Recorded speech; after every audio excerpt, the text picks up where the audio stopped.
আসসালামাইকুম।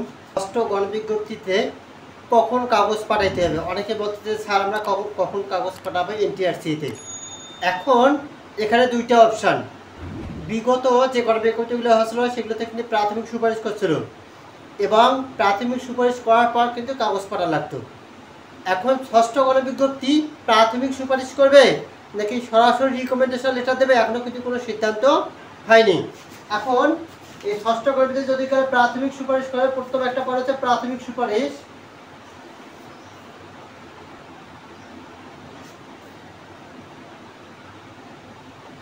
যদি প্রাথমিক সুপারিশ করে তাহলে কিন্তু এনটিআরসি বরাবর কাগজ পাঠাতে হবে। এখন কেউ পোস্টের মাধ্যমে পাঠাতে পারে, তবে সরাসরি জমা দেওয়াটাই অনেক ভালো। তো এখন যদি প্রাথমিক সুপারিশ করে ষষ্ঠ গণবিজ্ঞপ্তিতে, তাহলে সকল যে একাডেমিক আছে এই একাডেমিকের সার্টিফিকেটগুলো ফটোকপি লাগবে, সকল একাডেমিক। তাহলে আমরা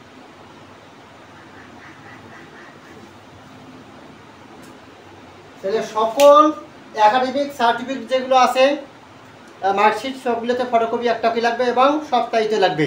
তাহলে একাডেমিক গেল, তার সাথে আমাদের কি লাগবে? আইডি কার্ডের ফটোকপি এবং ই সনদ।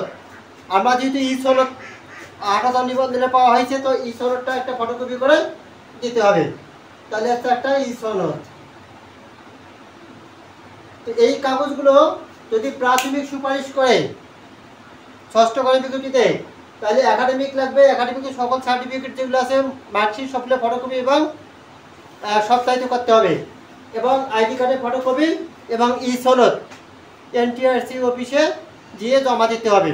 তবে পোস্টের মাধ্যমেও জমা দেওয়া যায়, তবে আমরা যেকাল সরাসরি অফিসে যাওয়ার পর যেকাল জমা দিই তাহলে এটা অনেক ভালো হয়।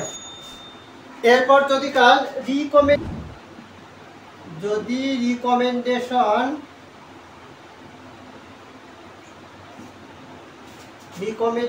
লেটার দেয়, যদি রিকমেন্ডেশন লেটার দেয় ষষ্ঠ গণবিজ্ঞপ্তিতে, তখন কিন্তু এটা তো আমাদের সরাসরি একটা নিয়োগপত্র দেবে।